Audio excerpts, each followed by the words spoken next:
میں یہ چاہتی ہوں کہ آج پروگرام کی شروعات کرنے سے پہلے کیوں نہ ہم آپ ہی کی آواز میں، خالص شدھ آپ کی آواز میں، یعنی بغیر سازوں کے وہ گانا سن لیں جس نے تہلکہ مچایا تھا.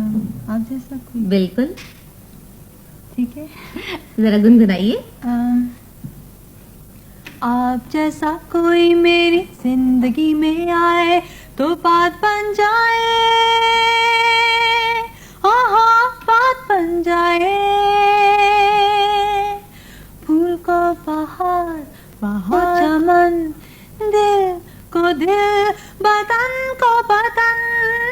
ٹھیک ہے بس ارے رے رے، ایسا لگا جیسے دل چلتے چلتے دل کی دھڑکن بند ہو گئی ہو. آگے بڑھنے سے پہلے میں جو آپ کو دیکھ رہی تھی اسے دیکھتے ہوئے ایک خیال میرے ذہن میں آ رہا ہے، وہ یہ کہ آپ میں نسوانیت، گریس بہت زیادہ ہے، اور یہ لوچ، یہ لچک، خاص طور پہ گاتے ہوئے جو آپ مگن ہو جاتی ہیں اور آپ کے انگ انگ سے ردم پھوٹا پڑتا ہے.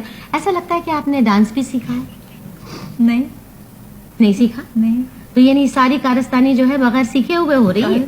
کارستانی مطلب یہ قیامت، یہ گاڈ گفٹڈ ٹیلنٹ جو ہے بغیر سیکھے ہوئے سب چلا آ رہا ہے. تو آپ کو یہ محسوس نہیں ہوتا کہ اگر آپ تھوڑا سا پالش کرنے کے لیے اگر واقعی گانا بھی اور سیکھ لیں اور ڈانس بھی سیکھ لیں تو سونے پہ سہاگا ہو جائے گا؟ پتہ نہیں، ابھی تو نہیں سیکھا. اور ابھی اسکول ہے نا تو اتنا ٹائم نہیں ملتا. جب شاید اسکول کے بعد یا کالج کے بعد دیکھوں گی، لیکن ابھی تو نہیں کر رہی کچھ. کر تو کچھ نہیں رہی، لیکن کرنے کی خواہش ہے، تمنا ہے کہ واقعی اور سیکھا جائے اور زیادہ پرفیکٹ ہوا جائے اس لائن میں. نہیں یہ تمنا بہت بہت خوش قسمت ہو، ورنہ تو لوگ اتنی زیادہ تمناؤں کے بوجھ سے دم نکل جاتا ہے. اچھا، ہم نے سنا ہے اور اخباروں میں بھی بہت پڑھا ہے کہ آپ کو فلموں میں کام کرنے کی آفر بھی مل رہی ہے. جی. تو کیا آپ ایکسپٹ کر رہی ہیں؟ نہیں. میں تم سے بہت ناراض ہوں. کیوں؟ بس جو میں سوال کرتی ہوں اس کا جواب آپ دیتی ہیں نہیں. یہ جی اور نہیں چلے گا. بالکل میں آپ کو بتاتی ہوں. اچھی آفرز ہیں، لیکن مجھے شوق نہیں ہے فلمز میں ایکٹ کرنے کا، تو میں نے سب کو کہا کہ نو. السلام علیکم ناظرین، آج کے پروگرام میں ہم بات کریں گے نازیہ حسن کی زندگی کے بارے میں. نازیہ حسن اپنی آپ ہی مثال تھی، اور اتنی کم عمری میں اس نے گانا شروع کیا، اور وہ ایشیا کی کوئن کھلاتی تھیں، یعنی کہ پاپ سنگر تھیں، اور اس نے پہلی بار دنیا میں پاپ سنگنگ کو متعارف کروایا تھا. حال ہی میں ناصر ادیب نے ایک پوڈ کاسٹ میں کہا کہ نازیہ حسن کی شادی بہت ہی خوش نصیب اور انتہائی بد نصیب انسان سے شادی ہوئی. اور آپ کہیں گے بد نصیب اور خوش نصیب کیسے؟ خوش نصیب اس لیے کہ جس لڑکی سے دنیا کے مشہور شہزادے، رئیس زادے، کھرب پتی شادی کرنا چاہتے تھے، لیکن اس بد نصیب انسان اشتیاق بیگ سے شادی کی. اور جب نازیہ حسن سے پوچھا گیا کہ یہ آپ کی شادی لو میرج ہے، تو نازیہ حسن نے بتایا کہ نہیں، یہ میری ارینج میرج ہے، میرے والدین کی مرضی سے کی گئی تھی، لیکن اس کی ماں اس شادی سے خوش تھیں اور وہ چاہتی تھیں کہ ان کی شادی جو ہے اشتیاق بیگ سے ہو، جبکہ نازیہ حسن کے جو والد تھے محترم صاحب، وہ بالکل نہیں چاہتے تھے کہ نازیہ حسن کی شادی اشتیاق بیگ سے ہو. آخری لمحات تک انہوں نے بہت کوشش کی کہ ان کی شادی رک جائے، شادی نہ ہو اشتیاق بیگ سے، لیکن قسمت کو کچھ اور منظور تھا. جی ناظرین، جب نازیہ حسن کو کینسر کی بیماری ڈائیگنوز ہوئی تو وہ شادی کی بعد ہوئی، لیکن بعد میں اس نے اپنا علاج بھی بہت اچھا کروایا اور سروائیو بھی کر گئی. سروائیو کرنے کے ساتھ ساتھ ڈاکٹر نے اس کو یہ بھی بتایا کہ آپ ماں نہیں بن سکتی، لیکن قدرت کو کچھ اور منظور تھا. قدرت نے جب چاہتا ہے تو وہ ہو کر ہی رہتا ہے. اللہ تعالیٰ نے اس کو ایک پیارے سے بیٹے علی حسن سے نوازا.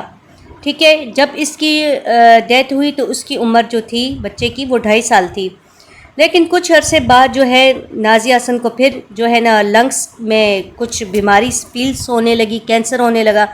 جب لندن میں یہ داخل ہوئیں تو اس وقت جو تھی بالکل ہی اس کی حالت جو تھی بالکل غیر مناسب تھی. ناصر ادیب صاحب کا کہنا ہے کہ نازیہ حسن کو جو ڈیورس ہوئی تھی وہ جب وہ بیڈ پر تھیں تب ان کو ہو گئی تھی. کچھ رپورٹ تو یہ کہتی ہیں کہ حسن کو جو ڈیورس تھی وہ 3 مہینے کے بعد ہو گئی تھی.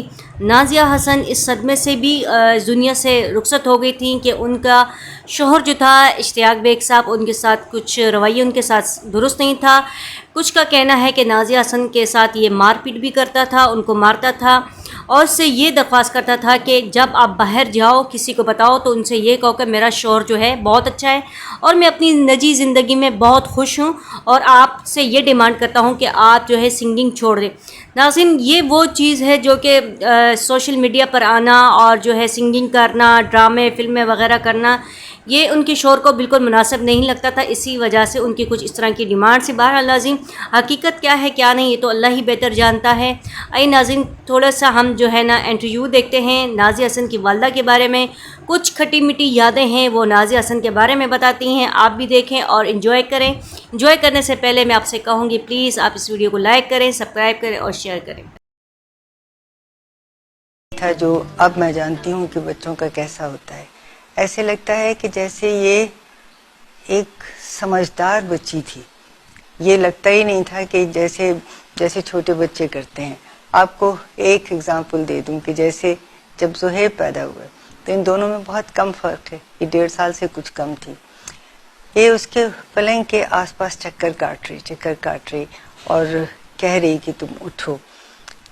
وہ جب نہیں اٹھا تو میری مدر نے نازیہ کو ریڈ جوتے لے کے دیے تھے. اسے بہت پسند تھے، یوں ایسے لگا کے پھرتی تھی، پہنتی نہیں تھی. تو اس نے وہ اس کے پلنگ میں ڈال دیے اور کہا کہ اب تو آ جاؤ. مطلب یہ کہ سب سے اچھی جو میری چیز تھی وہ میں نے تمہیں دے دی. میرے ساتھ بیٹھی ہوئی تھی، چھوٹی اتنی ہی، اور کوئی ڈنر وغیرہ تھا گھر میں. تو میں بیرے کو بتا رہی تھی کیا کرنا ہے، کیسے برتن لگانے ہیں، کیا ہے. تو وہ چمچ اس کو میں نے کہا کہ لے کے آؤ. وہ خاص کوئی چمچ تھے. وہ 2-3 دفعہ گیا اور وہ نہیں لا سکا. تو مجھے کچھ لگا جیسے میرے پیروں کچھ لگ رہا. دیکھا تو وہ چمچ کا ڈھیر لگا ہوا. یہ آتی تھی رکھ کے اور بھاگ جاتی تھی کہ جلدی سے دوسرا لے آؤں، لا کے رکھ دیا. تو میں نے کہا بیٹا آپ کیوں لائے ہو؟ تو وہ نازیہ بولی ذرا دیر میں تھی تو اس نے سمجھا دیا مجھے کہ اس کی سمجھ میں نہیں آ رہا تھا تو میں لے کے آ گئی. تو آپ یہ سمجھ لیں کہ نازیہ اللہ نے اس کو شروع ہی سے ایسا کر دیا تھا کہ وہ لوگوں میں انوالو رہتی تھی.